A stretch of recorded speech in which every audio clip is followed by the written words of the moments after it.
என் தம்பி இந்த மனுஷன் பட்ட கஷ்டத்துக்கு வந்து வெளியில் சொல்லாத எவ்வளோ விஷயம் இருக்குது. இவர் வாங்க போக தான் பேசுவோம், ஆனால் உரிமையாக இப்போ சொல்லணும். இவன் பட்ட கஷ்டம் அவ்வளோ கொஞ்சம் நஞ்சம் கிடையாது. You won't believe. எனக்கு ஒரு நாள் வந்து வெளியில் யார்ட்டையும் இது வரைக்கும் சொல்லாத தகவல். இவர் டிரைவர் ஃபோன் பண்ணுறாரு, சார் மயங்கி வந்துட்டார் கார்லன்ட்டு. அவசரமாக போய் பார்த்தா அந்த 6 அடி உருவம் ஒரு காரில் மயங்கி கிடக்குது. 15 நாளைக்கு முன்னாடி நாங்கள் பட்ட வேதனை எங்களுக்கு தான் தெரியும். என்னென்னமோ சொன்னாங்க. ஐநோ இந்த படம் ஜெயிக்கும்னு நம்பிக்கை இருந்துச்சு எனக்கு. ஆனால் இவ்வளோ பெரிய வெற்றி, இவ்வளோ பெரிய ஆதரவு, அதாவது என் கேரியரில் நான் சொல்கிறேன், என் படம் இல்லை மற்ற படங்களுக்கு சேர்த்து இந்த மாதிரி வந்திருக்குமான்னு தெரில. வந்திருக்கும் எப்போவே நான் வந்து எல்லா ஃபங்க்ஷனும் பார்த்தீங்கன்னா ஒன்லி மீடியா தான் என்னோடய சீஃப் கெஸ்ட்டாக இருப்பாங்க. அது போக படத்தில் நடித்த ஆர்டிஸ்ட், டெக்னீஷியன்ஸ், ப்ரொடியூசர்ஸ் தவிர நான் என்னை பொறுத்தவரை என்னோடய சீஃப் கெஸ்ட், பிரதம விருந்தாளிகள் எப்பவுமே பார்த்தீங்கன்னா பத்திரிகை மீடியா சகோதர சகோதரிகள் தான். ஸோ எல்லாருக்கும் பெரிய வணக்கம். எனக்கு தெரிஞ்சு நான் எந்த படத்துக்கு வந்து ஒரு சக்ஸஸ் மீட் வச்சதே கிடையாது. ஏன்னா படம் ஆனவர்கள் நல்லபடியாக ஓடினா நான் அடுத்த படத்துக்கு மூவ் ஆகி போயிருக்கேன். லாஸ்ட்டாக வந்து அரண்மனை 4 கூட எல்லாம் கேட்டாங்க, பண்ணல. பட் இந்த படம் அது எல்லாத்தையும் மீறி ஒரு சந்தோஷம் கொடுத்துருக்கு. ஏன்னா இது வந்து மற்ற படங்களை விட ஒரு ஸ்பெஷல். ஒரு 13 வருஷம் கழித்து நிறைய பேர் இண்டஸ்ட்ரியிலே நிறைய பேர் சொன்னாங்க 13 வருஷம் வச்சு இந்த படம் வருது, என்ன பெரிய சாதிச்சிட போகுதுன்ட்டு. ஆனால் வந்து மக்களுக்கு வந்து இந்த படத்து மேலே நம்பிக்கை இருந்துச்சு, ஒரு எதிர்பார்ப்பு. ஏன்னா ஃபஸ்ட்டு அந்த படத்தோட நாங்கள் அனௌன்ஸ் பண்ணோடனே அவங்க கொடுத்த ட்ரெமெண்டஸ் ரெஸ்பான்ஸ் பார்த்தீங்கன்னா மைண்ட் ப்ளோயிங். இந்த நேரத்தில் அந்த படம் வெளிவர முக்கியமாக காரணமாக இருந்த சில பேருக்கு நான் நன்றி சொல்லணும். முக்கியமாக தயாரிப்பாளர் Manohar Prasad sir.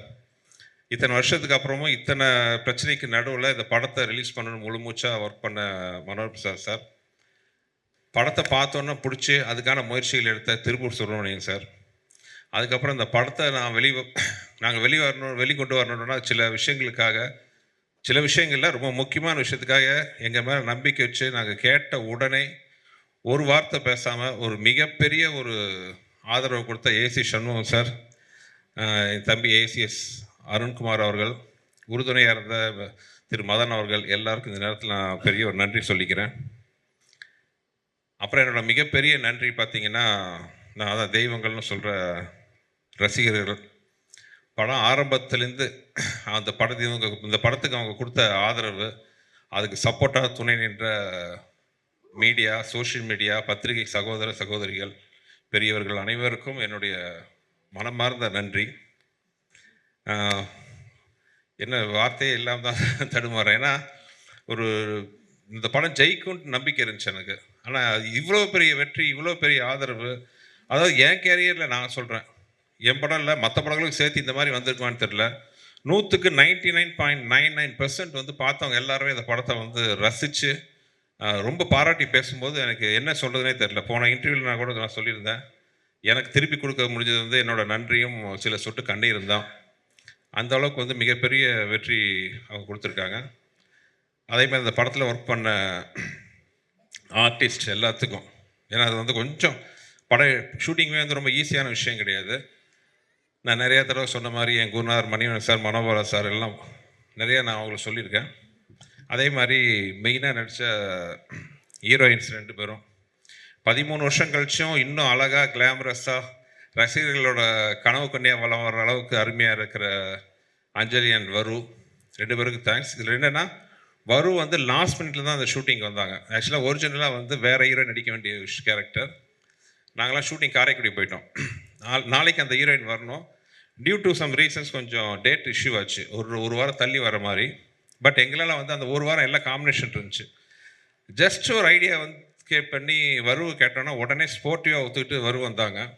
So thanks to வரு. அப்புறம் என்னோடய லக்கி ஹீரோயின் அஞ்சலி,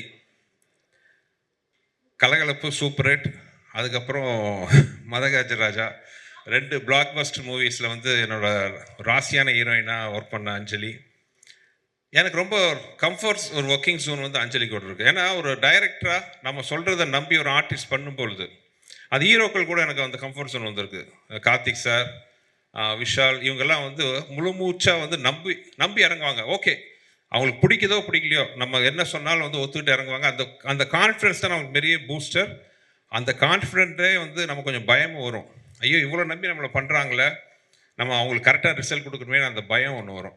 அப்படி இல்லாமல் ஒரு டைரக்டரோட ப்ரொஃபஷனில் தலையிட்டாங்கன்னு வைங்களேன், ஓகே நீங்கள் சொல்கிறீங்க நான் செய்கிறேன்ட்டு நம்ம பொறுப்பை வந்து ஷேர் ஆயிடுது. வேற அந்த டைரக்டர் நம்பி நீ ஓகே சார் நம்பி வரோம், நீங்கள் நல்லபடியாக பண்ணுங்கிற போது எங்களோட பொறுப்பு அதிகமாக கூடியிருது. அந்த வகையில் பார்த்தீங்கன்னா அதே மாதிரி அஞ்சலி, சில ஹீரோயின்ஸ் தான் வந்து நம்ம என்ன சொன்னாலும் நம்பி ஒரு படத்தில் ஆற்றுல குதிக்க சொன்னால் குதிச்சிட்டாங்க உண்மையாகவே. அந்த மாதிரி ஒரு நம்பி இறங்குற ஹீரோயின் வெறும் அழகு மட்டும் இல்லாமல் திறமை இருக்கிறதுனால தான் இவ்வளோ நாளாக. ஏன்னா அவங்க வந்து ஒரு சின்ன பொண்ணாக நான் வந்து முதல்ல அவங்க கூட ஒர்க் பண்ணேன் லாங் ஆகோ. என் வயசை சொல்லி என்னை டேமேஜ் பண்ண மாதிரி அது எந்த வருஷத்தை நான் சொல்லலை. அப்போ ஆரம்பித்து இந்த நிமிஷம் வரைக்கும் வந்து ஒரு டாப் ஹீரோயினாக இருக்கிறாங்க. Congrats Anjali and thanks for the cooperation you given to this movie. Thank you. அப்புறம் சந்தானம் நான் பார்த்தீங்கன்னா ஒர்க்கிங் ரிலேஷன்ஸ் எக்கச்சக்கம். இதுக்கு முன்னாடி நான் போன இன்டர்வியூலேயே கலகலப்பு ஒரு 5 நாள் தான் பண்ணார். தீயா வேலை செய்யணும் ஒரு 6 days. பட் இந்த படம் வந்து படம் ஃபுல்லாக எக்ஸப்ட் ஃபைட் சாங்கை தவிர படம் ஃபுல்லாக விஷாலோட ஒரு ட்ராவல் பண்ணார். அது ஒரு ரிசல்ட் இப்போ வந்து சூப்பராக வந்திருக்கு. சந்தானம் அண்ட் சோனு சூட். இன்ஃபேக்ட் வந்து சின்ன இந்த இடத்துல மெட்ராஸில் ஷூட்டிங் கொஞ்சம் தடங்கள் வரும்போது I want to thank other one important character mister Kiran, மனோர் சாரோட ஹைதராபாத்தில் எல்லாம் அவர் இங்கேருந்து ஒரு 2 நாள் ஷூட்டிங் நான் அங்கே போய், ஏன்னா இங்கே பார்த்தீங்கன்னா கேப் விட்டு பார்த்தா ஷூட்டிங் என்னால் ஒரு 4 days முடிக்க முடியல.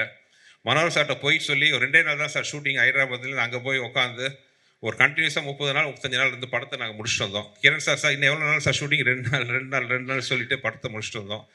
ஸோ இந்த சந்தர்ப்பத்தில் thanks to Kiran sir.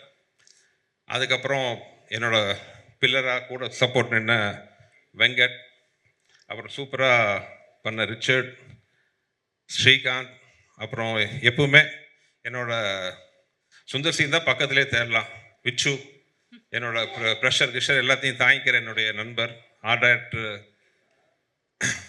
Director, அப்புறம் ப்ரொடக்ஷன் சீஃப் பாலகோபி சார், அப்புறம் என்னோட மிஸ்டர் மணி, எல்லாருக்கும் இந்த நேரத்தில் தேங்க்ஸ். அப்புறம் இப்போவும் 13 வருஷம் கழிச்சும் அந்த சாங்கை கேட்கும்போது நிறைய பேர் சொல்கிறாங்க படத்தை பார்க்கும்போது படம் வந்து ஃப்ரெஷ்ஷாக இருக்குன்ட்டு. ஆனால் சாங் கேட்கும்போது கேட்கும்போது பார்த்தீங்கன்னா அந்த படத்தில் ஆக்சுவலாக காமெடிக்கு வந்து ரொம்ப முக்கியம்.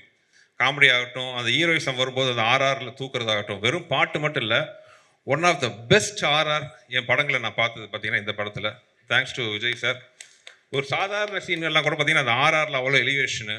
அதே மாதிரி சாங்ஸ் ஆகட்டும், என் வாழ்க்கையில் நான் அதிகமாக உட்காந்த சாங் இந்த படத்தில் தான். கிட்டத்தட்ட கம்போசிங் ஒரு 5-6 நாள் அவரை போட்டு டார்ச்சர் பண்ணணும். ஏன்னா ஏதோ வித்தியாசமாக வார்த்தை வரணுன்ட்டு அந்த பாட்டு எப்படியோ வெளியில் வந்தால் கூட அது பெரிய அப்போ வரவேற்பாக பெருசாக ரீச் ஆகலை ஆடியன்ஸுக்கு. எனக்கு ஒரு பெரிய ஏமாற்றமாக இருந்துச்சு. இந்த பாட்டு பெரிய லெவலில் ஹிட் ஆகணுமே, என்னடா இன்னும் ஹிட் ஆகலை அப்படின்ட்டு நான் ரொம்ப ஏங்கிட்டு இருந்தேன்.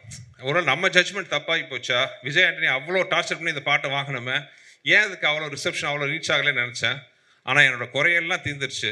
இந்த படத்தில் தொம்பைக்கு தொம்பைன்னு ஒரு சாங்கு. ஆக்சுவலாக அந்த சாங்கெலாம் பார்த்தீங்கன்னா சுத்தமான தமிழ் வார்த்தைகள். திரு வானமாமலை அவர்கள் வந்து பழைய நாட்டுப்புற பாடலாம் கோர்த்து ஒரு புக்கு வச்சுருந்தார். அதுலேருந்து எடுத்த வார்த்தைகள் தான் அத்தனையுமே. நானும் விஜயும் உட்காந்து கோத்து அது பண்ணணும். கிட்டத்தட்ட என் லைஃப்பில் ஒரு வாரம் நாங்கள் வந்து கம்போசிங் மட்டும் உட்காந்தோம். இப்போ அந்த பாட்டோட வைப்பு பார்க்கும்போது அவ்வளோ சந்தோஷமாக இருக்குது. என்ன ஆர்கஸ்ட்ரேஷன் பண்ணியிருக்கார் விஜய். தேங்க்யூ விஜய். அதே மாதிரி சிக்கு புக்கு ரயில் வண்டி, அந்த சிக்கு புக்கு ரயில் வண்டி வந்த கதையை பார்த்தீங்கன்னா ஒரு வித்தியாசமான கதை. நானும் விஜயும் உட்காந்து பேசிகிட்டு இருக்கோம். பக்கத்து ரூமில் ஒரு இன்ஜினியர் ஏதோ ஒர்க் பண்ணிட்டு இருந்தார். ஒரு சாங் கேட்டுச்சு. என்ன விஜய் நல்லா இருக்கே சாங்குன்னு. இல்லை சார் வேறு படத்துக்கு போட்டேன், அவங்க வேணான்னு சொல்லிட்டாங்க அப்படின்ட்டு. ஐயோ நல்லா இருக்க, ஒரு தடவை ப்ளே பண்ணி பார்க்கலாம். ப்ளே பண்ணி பார்த்தா அந்த சாங் சூப்பராக இருந்துச்சு.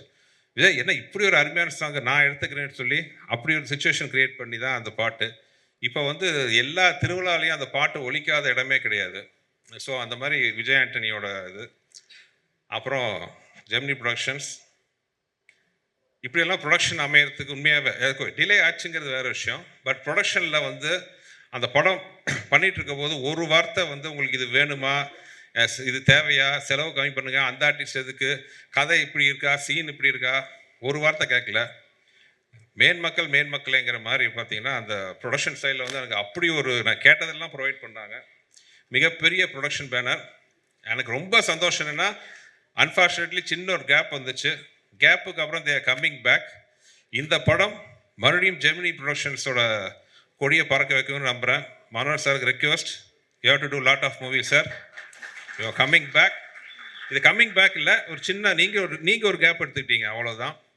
ஏன்னா உங்களை மாதிரி பெரிய பேனர் வரும்போது எவ்வளவோ டெக்னீஷியன் ஆர்டிஸ்ட் எல்லாம் வந்து ஒர்க்கு ஆப்பர்ச்சுனிட்டி கிடைக்கும், நிறைய நல்ல படங்கள் வரும். சினிமாவை தெரிஞ்சு சினிமாவை ரசித்து சினிமாவை பண்ணக்கூடிய ப்ரொடியூசர்ஸ் ரொம்ப கம்மி. ஸோ இன்னவே நான் விஷால் சர்மா சொல்லிக்கிறேன், will be so happy. I think Gemini ப்ரொடக்ஷன்ஸோட மறுபடியும் ஒரு என்ட்ரி பெரிய லெவலில் வர்றதுக்கு ஒரு ஸ்டார்டிங் பாயிண்ட்டாக மதகஜா இருக்குன்னு நம்புகிறேன். எல்லாத்துக்கும் அப்புறம் வந்து முக்கியமான ஒரு விஷயம், என் தம்பி இந்த மனுஷன் பட்ட கஷ்டத்துக்கு வந்து வெளியில் சொல்லாத எவ்வளோ விஷயம் இருக்குது. இவர் வாங்க போக தான் பேசுவான், ஆனால் உரிமையாக இப்போ சொல்லணும், இவன் பட்ட கஷ்டம் அவ்வளோ கொஞ்சம் நஞ்சம் கிடையாது. யூ ஓன்ட் பிலீவ், எனக்கு ஒரு நாள் வந்து வெளியில் யார்ட்டையும் இது வரைக்கும் சொல்லாத தகவல், இவர் டிரைவர் ஃபோன் பண்ணுறாரு, சார் மயங்கி வந்துட்டார் கார்லன்ட்டு. அவசரமாக போய் பார்த்தா அந்த 6 அடி உருவம் ஒரு காரில் மயங்கி கிடக்குது. அவ்வளோலாம் அது காரணம் எல்லாம் விட்டுருவோம். அந்த மாதிரி பல கஷ்டங்கள். அதே மாதிரி அந்த படம் பண்ணும்பொழுது அந்த உடம்பை வருத்திக்கிட்ட ஒரு பட்ட கஷ்டம் எல்லாம் இப்போது இந்த படம் இவ்வளோ பெரிய வெற்றி மக்கள் கொண்டாடுறாங்க அப்படின்னா நான் ரொம்ப சந்தோஷப்படுறது. விஷால் பட்ட கஷ்டத்துக்கு எல்லாத்துக்கும் இது வந்து நம்ம உண்மையாக உழைச்சி சின்சியராக நம்மளோட ஃபுல் எஃபெக்டை போட்டால் கண்டிப்பாக ஆண்டவனும் மக்களும் நம்ம கைவிட மாட்டாங்கிறதுக்கு வந்து இந்த படம் வந்து ஒரு பெரிய உதாரணம். இது வந்து மேக்சிமம் இந்த படத்தோட வெற்றியோட சந்தோஷம் விஷாலோட சின்சியாரிட்டிக்கு, விஷாலோட உழைப்புக்குன்னு நான் வந்து சத்தியமாக சொல்லுவேன். Thank God. ஏன்னா இந்த படத்தோட வெற்றி வந்து விஷாலுக்கு மார்க்கெட் ஆக்சிடிஸ் நல்லா இருக்குது, அது எந்த பிரச்சனையும் இல்லை. ஆனால் இந்த வெற்றி என் தம்பிக்கு ஒரு பெரிய மருந்தாக அமைஞ்சிருக்கு. I am so happy. 15 நாளைக்கு முன்னாடி நாங்கள் பட்ட வேதனை எங்களுக்கு தான் தெரியும். என்னென்னமோ சொன்னாங்க. ஐ நோ இல்லை விஷாலோட இதுக்கு வந்து 2 நாள் இல் கம் பேக் அகைன்ட்டு. அதே மாதிரி வந்து இன்றைக்கி வந்து நிற்கும் போது அவ்வளோ சந்தோஷமாக இருக்குது. மதகஜராஜோட வெற்றியோட சந்தோஷம் எல்லாம் என் தம்பிக்கு போய் சேரணும்னு ஆசைப்பட்றேன். அண்டு எல்லாத்தோட முக்கியமாக என் தெய்வங்களாகிய ரசிகர்கள் மக்கள் மிகப்பெரிய நன்றி. கூட்டமாக படத்தை நான் பார்த்து அந்த தேட்டர்லேருந்து பார்க்கும்போது அவ்வளோ கூட்டம் கீழே உட்காந்தும்போது நாங்கள்லாம் உங்களுக்கு கைமாறு பண்ணோன்ட்டு தோணும். அவங்க எங்களை நாங்கள் ஒவ்வொரு சோறும் வந்து அவங்க போட்ட என்ன சொல்லலாம், எங்கள் உழைப்புக்கு போட்ட கருணைன்னே சொல்லலாம், அப்படி வச்சுக்கலாம் அந்த மாதிரி. ஸோ இந்த தருணத்தில் எல்லாருக்கும் ரொம்ப நன்றி சொல்கிறேன். யாராச்சும் விட்டு போயிருந்தால் மன்னிச்சுக்கோங்க. எல்லா தேட்டர் ஓனர்ஸ், டிஸ்ட்ரிபியூட்டர்ஸ் எல்லாருக்கும் நன்றி. இது வந்து ஒரு சக்ஸஸ் மீட்டிங் இல்லை, இது வந்து நன்றி மீட்டிங் இது. So thank you everybody. உங்களோட சப்போர்ட் என்னன்னைக்கும் எங்களுக்கு தேவை. நன்றி நன்றி நன்றி.